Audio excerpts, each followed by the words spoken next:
Hello, Namaste. Welcome to my channel AP Political Fever. Let's start the video for today.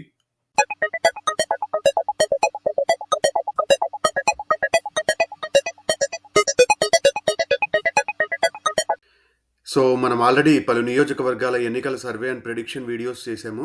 ఎవరైనా కావాలనుకుంటే please go ahead and watch it. ఈ వీడియోలో వచ్చేసరికి మనం ప్రతిపాడు నియోజకవర్గం గురించి చూద్దాము. ఈ నియోజకవర్గం వచ్చేసి ఉమ్మడి ఈస్ట్ గోదావరి జిల్లాలో ఇప్పుడు కొత్తగా ఫామ్ అయిన కాకినాడ జిల్లా, కాకినాడ లోక్సభ పార్లమెంట్ పరిధి కిందకి వస్తుంది. ఇక్కడ ఆంధ్రప్రదేశ్లో ఇంకో ప్రతిపాడు కూడా ఉంది. అది గుంటూరు జిల్లాలో ఉంది. సో ఆ నియోజకవర్గం కూడా ఆల్రెడీ ఎన్నికల సర్వే వీడియోస్ చేశాము. సో ఎవరైనా కావాలనుకుంటే please go ahead and watch it. ఇది జనరల్ కాన్స్టిట్యుయెన్సీ, అది ఎస్సీ కాన్స్టిట్యుయెన్సీ. ఇక్కడ కులాల వారి ఓట్లు ఎలా ఉంటాయి అని చూస్తే ఇక్కడ కాపు సామాజిక వర్గం అత్యధికంగా ఉంటారని చెప్పొచ్చు. దాదాపు 55,000 మంది దాకా కాపు సామాజిక వర్గం మంది ఇక్కడ ఉన్నారు. ఎస్సీ సామాజిక వర్గాలు కూడా దాదాపు 40,000 మంది దాకా ఈ నియోజకవర్గంలో ఉన్నారు.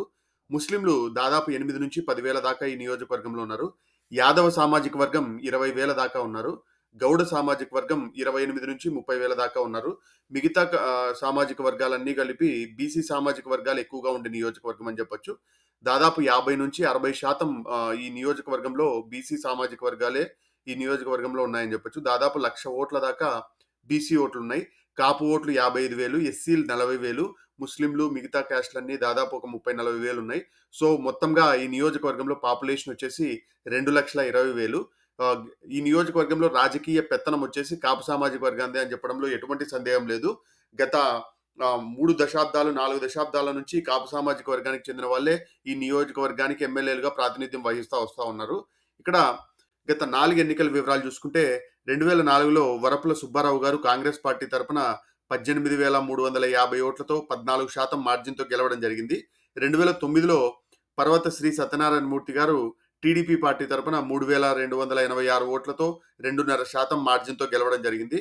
2014లో వరపుల సుబ్బారావు గారు తిరిగి వైఎస్ఆర్సీపీ తరపున 3,400 ఓట్ల మెజారిటీతో 2.3% మార్జిన్తో గెలవడం జరిగింది. 2019లో తిరిగి పూర్ణచంద్ర ప్రసాద్ గారు పర్వత ఫ్యామిలీ 4,600 ఓట్లు 3% మార్జిన్తో త్రిముఖ పోరులో గెలవడం జరిగింది. ఈ నియోజకవర్గంలో ఏంటంటే ఈ వరపుల ఫ్యామిలీ, పర్వత ఫ్యామిలీ వీళ్ళిద్దరూ చాలా రోజుల నుంచి ఎమ్మెల్యేలుగా ఒకసారి వాళ్ళు ఒకసారి వీళ్ళు అన్నట్టు ప్రాతినిధ్యం వహిస్తూ వస్తున్నారు. దాదాపు 94 నుంచి అంటే గత 30 సంవత్సరాల నుంచి వీళ్ళిద్దరి ఫ్యామిలీలే ఈ నియోజకవర్గానికి ఎమ్మెల్యేలుగా ప్రాతినిధ్యం వహించారు. ముఖ్యంగా ఈ నియోజకవర్గంలో చూసుకుంటే ముద్రగడ గారి ఫ్యాక్టర్ ఎక్కువగా ఉంటుందని చెప్పొచ్చు. ఈ నియోజకవర్గంలో 1978 నుంచి దాదాపు 94 వరకు 6 సార్లు ఈ నియోజకవర్గానికి ముద్రగడ గారు ఎమ్మెల్యేగా ప్రాతినిధ్యం వహించడం జరిగింది. సో ఆయన ఎఫెక్ట్ ఈ నియోజకవర్గంలో క్రియాశీలకంగా ఉంటుంది అని చెప్పొచ్చు. ఇక్కడ ఎన్డీఏ పొత్తు ప్రభావం ఎలా ఉంటుంది అని చూస్తే గత ఎన్నికలలో వైఎస్ఆర్సీపీకి 77,100 ఓట్లు రావడం జరిగింది. టీడీపీ క్యాండిడేట్కి 72,492, జనసేన క్యాండిడేట్కి 7,000, బీజేపీ క్యాండిడేట్కి 1,200 రావడం జరిగింది. సో ఎన్డీఏ కూటమిగా చూసుకుంటే 80,657 ఓట్లు రావడం జరిగింది. డిఫరెన్స్ చూస్తే 3,554 అదనంగా ఎన్డీఏకి ఉన్నాయని చెప్పొచ్చు. ఏదైనా ఎన్డీఏకి అదనంగా ఒక 5,000 లోపు ఉన్నాయి అంటే అది నెగ్లిజబుల్ అని చెప్పొచ్చు. అలాగనే వైఎస్ఆర్సీపీకి అదనంగా 5,000 లోపు ఉన్నాయంటే అది నెగ్లిజబులే అని చెప్పొచ్చు. ఆ నియోజకవర్గంలో ఎటైనా మూవ్ అవ్వడానికి అవకాశాలు ఉంటాయి. ఇంకొకటి ఏంటంటే టీడీపీ పార్టీ తరపున పోటీ చేసిన క్యాండిడేటు, జనసేన పార్టీ తరపున పోటీ చేసిన క్యాండిడేటు, వైఎస్ఆర్సీపీ తరపున పోటీ చేసిన సపోర్ట్ చేసిన క్యాండిడేట్ కూడా ముగ్గురు వరపుల ఫ్యామిలీ నుంచే ఉండటం ఈ నియోజకవర్గంలో గత ఎన్నికలలో ఆసక్తికరమే అని చెప్పొచ్చు. ఈ నియోజకవర్గంలో ఇంకొక ఆసక్తికరమైన విషయం ఏంటంటే ఈ పర్వత ఫ్యామిలీకి గత ఎన్నికలలో వరపుల సుబ్బారావు గారు సపోర్ట్ చేసి గెలిపించడం జరిగింది. ఇప్పుడు ఆయన్ని కాదని మళ్ళీ తిరిగి వరపుల సుబ్బారావు గారికి ఎమ్మెల్యే టికెట్ ఇవ్వడం జరిగింది. ఇప్పుడు ఏమైతుందో అనేది ఆసక్తికరమే అని చెప్పొచ్చు. ఇక్కడ ముద్రగడ పద్మనాభం గారు 1978లో జనతా పార్టీ తరపున 83, 85లో టీడీపీ పార్టీ తరపున 89లో కాంగ్రెస్ పార్టీ తరపున ఎమ్మెల్యేగా దాదాపు 4 సార్లు ఈ నియోజకవర్గం నుంచి 5 సార్లు ఈ నియోజకవర్గం నుంచి ప్రాతినిధ్యం వహించడం జరిగింది. సో ఈయన ఇంపాక్ట్ ఈ నియోజకవర్గంలో బలంగానే ఉంటుందని చెప్పొచ్చు. చాలా మంది జన సైనికులు కానీ లేకుంటే టీడీపీ వాళ్ళు కానీ ఈయన ఎఫెక్ట్ ఏమాత్రం ఉండదు అనుకుంటారు. కానీ కాకినాడ జిల్లాలో ఖచ్చితంగా ఈయన ఇంపాక్ట్ మినిమం ఒక 3-4 వేల ఓట్లు ప్రతి నియోజకవర్గంలో ఈయన ర్యాలీ అయ్యే క్యాస్ట్ ఓట్స్ ఎక్కువగా ఉన్నాయని చెప్పొచ్చు. ఆ 3-4 వేల ఓట్లు కానీ లేకుంటే 5 నుంచి 10,000 ఓట్లు కానీ అవే మేజర్ ఇంపాక్ట్ ప్లే చేస్తాయి. ఎందుకంటే ఈ ఎలక్షన్స్ చాలా టైట్‌గా నడుస్తున్నాయి. అట్లాంటి టైట్ ఎలక్షన్‌లలో ఇట్లాంటి 5, 6 వేల ఓట్లు అటు ఇటు మారితే దాదాపు 10,000 ఓట్ల అపోజిషన్‌కి అదనంగా అడ్వాంటేజ్ అయ్యే అవకాశాలుంటాయి. సో, ఈయన ఇంపాక్ట్ కాకినాడ జిల్లాలో బలంగానే ఉంటుందని చెప్పొచ్చు. ఈయన వరపుల సుబ్బారావు గారు. ఈయన 2004 నుంచి 9 వరకు కాంగ్రెస్ పార్టీ తరపున ఎమ్మెల్యేగా ప్రాతినిధ్యం వహించారు. ఈయన 2014లో వైఎస్ఆర్‌సీపీ తరపున పార్టీలో గెలిచినప్పటికీ 2016, 17 ఆ టైంలో 23 మంది ఎమ్మెల్యేలు ఎప్పుడైతే వైఎస్ఆర్‌సీపీ నుంచి టీడీపీకి జంప్ అయ్యారో, ఆ జంప్ అయిన క్యాండిడేట్‌లో ఈయన గూడా ఉన్నాడు. కానీ 2019లో ఎప్పుడైతే టీడీపీ వాళ్ళు టికెట్ ఇవ్వరు అని తెలిసిందో, ఈయన తర్వాత వైఎస్ఆర్‌సీపీకొచ్చి ఆ పర్వత సుబ్బారావు గారికి సపోర్ట్ జేసి ఆయన్ని గెలిపించడం జరిగింది.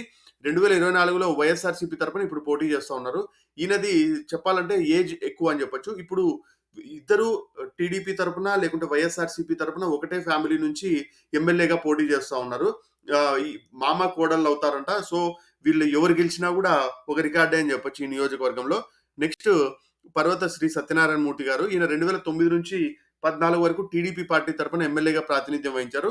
ఈయన మరణించడం జరిగింది. సో, దాని తర్వాత అదే కుటుంబానికి చెందిన పర్వత శ్రీ పూర్ణచంద్ర ప్రసాద్ 2019 నుంచి ఇప్పుడు సిట్టింగ్ వైఎస్ఆర్‌సీపీ ఎమ్మెల్యేగా ఈ నియోజకవర్గానికి ప్రాతినిధ్యం వహిస్తా ఉన్నారు.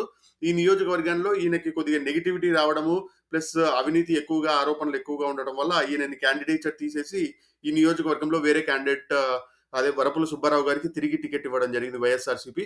ముఖ్యంగా మైనింగ్ అధికంగా ఉండే ఈ నియోజకవర్గం కారణంగా ఈ నియోజకవర్గంలో కొద్దిగా అవినీతికి స్కోప్ ఎక్కువ అని చెప్పొచ్చు. ఇక్కడ సో, పత్తిపాడు క్యాండిడేట్స్ చూసుకుంటే వరపుల సుబ్బారావు గారు వైఎస్ఆర్‌సీపీ తరపున పోటీ చేస్తా ఉన్నారు.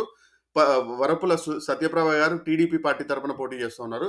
యాక్చువల్లీ వరపుల రాజా గారు గత ఎన్నికలలో 2019లో పోటీ చేసి ఓడిపోయారు. ఆయన సతీమణే ఈమెని చెప్పొచ్చు. ఆయన మరణించడం కారణంగా ఈమెకి టికెట్ ఇవ్వడం జరిగింది. వరపుల సుబ్బారావు గారికి పాజిటివ్ అంశాలేందంటే దాదాపు 2019 నుంచి వైఎస్ఆర్‌సీపీలోనే క్రియాశీలకంగా అంటిపెట్టుకొని ఉన్నాడు. ఆయనకి నెగెటివ్ అయ్యే అంశం ఏందంటే పర్వత పూర్ణచంద్ర ప్రసాద్ ఎంత మటుకు ఈయనకు సపోర్ట్ చేస్తాడు అనేదే మెయిన్ క్వెషన్ మార్క్. 2019లో అయితే ఈయన బలంగా ఆయన వెనకాల ర్యాలీ అవ్వడం వల్ల కూడా ఆ 4,000 అదనపు అడ్వాంటేజ్ వచ్చిందని చెప్పొచ్చు. ఇప్పుడు ఆ పూర్ణచంద్ర ప్రసాద్ గారు ఈయనకి ఎంత మటుకు సపోర్ట్ చేస్తాడనేది ఒకటి క్వెషన్ మార్క్.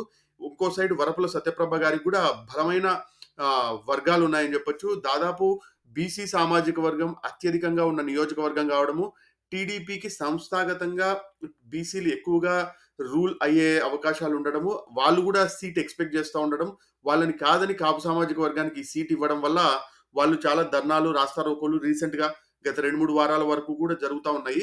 సో, కానీ టీడీపీ బలంగా ఈమెనే ప్రొజెక్ట్ చేసుకుంటా క్యాండిడేట్‌గా ప్రకటించడం జరిగింది. ఈమె ఇద్దరు సింపథెటిక్ గానే ఎలక్షన్స్‌కి ఎళ్తా ఉన్నారని చెప్పొచ్చు.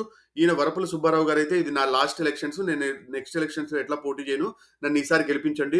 నియోజకవర్గాన్ని అభివృద్ధి చేస్తానని ఈయన వెళ్తున్నారు. వరపుల రాజా గారు మరణించిన ఆ సింపతితో ఈవిడ వెళ్తా ఉన్నారని చెప్పొచ్చు. సో, ఇప్పుడున్న ప్రస్తుతం నా అంచనా ప్రకారం అయితే ఈ నియోజకవర్గాన్ని వైఎస్ఆర్‌సీపీ గెలవడానికి ఎక్కువగా అవకాశాలున్నాయి. ముఖ్యంగా వరపుల సుబ్బారావు గారు దాదాపు 6 సార్లు ఈ నియోజకవర్గం నుంచి ఎమ్మెల్యేగా పోటీ చేసి 2 సార్లు గెలుపొందడము. ఈ నియోజకవర్గంలో ఆయనకి బలమైన పట్టే ఉందని చెప్పొచ్చు. ప్లస్ పర్వత ఫ్యామిలీకి కూడా టీడీపీలోకెళ్ళడానికి కూడా స్కోప్ లేకపోవడం వల్ల వాళ్ళు సైలెంట్‌గా ఉన్నారు తప్ప వైఎస్ఆర్‌సీపీకి ఎగెయిన్స్ట్‌గా చేయట్లేదని చెప్పొచ్చు. టీడీపీలో కూడా వర్గ విభేదాలు కూడా ఒక ఇంపార్టెంట్ ఫ్యాక్టర్ ప్లే చేస్తూ ఉన్నాయి. ఇంకొకటొచ్చేసి ముద్రగడ గారు వైఎస్ఆర్‌సీపీ పార్టీలో చేరడం ఈ నియోజకవర్గంలో కొద్దిగా వైఎస్ఆర్‌సీపీకి అదనపు అడ్వాంటేజ్ అని చెప్పొచ్చు. సో, ఈ అన్ని అంచనాలను బట్టి నా అంచనా అయితే వైఎస్ఆర్‌సీపీ గెలవడానికి ఎక్కువగా అవకాశాలున్నాయి. ఒకవేళ మీరు గాని ఈ ప్రిడిక్షన్‌తో ఏకీభవిస్తే లైక్ చేయండి. అలాగనే కామెంట్ చేయండి. ఇంకొకటేంటంటే మీరు ఒకవేళ ఈ ప్రిడిక్షన్ నచ్చకపోతే టీడీపీకి ఎందుకు గెలుస్తుందో కామెంట్ రూపంలో తెలియజేయండి. అలాగనే నెక్స్ట్ వచ్చేసి పిఠాపురం, రాజమండ్రి రూరల్, అర్బన్ ఇట్లా చాలా నియోజకవర్గాలున్నాయి ఈస్ట్ గోదావరిలో. సో, ఆ వీడియోస్ చేస్తా ఉన్నాను. So, please subscribe to my channel for more interesting videos like this. Thank you and have a great day. By.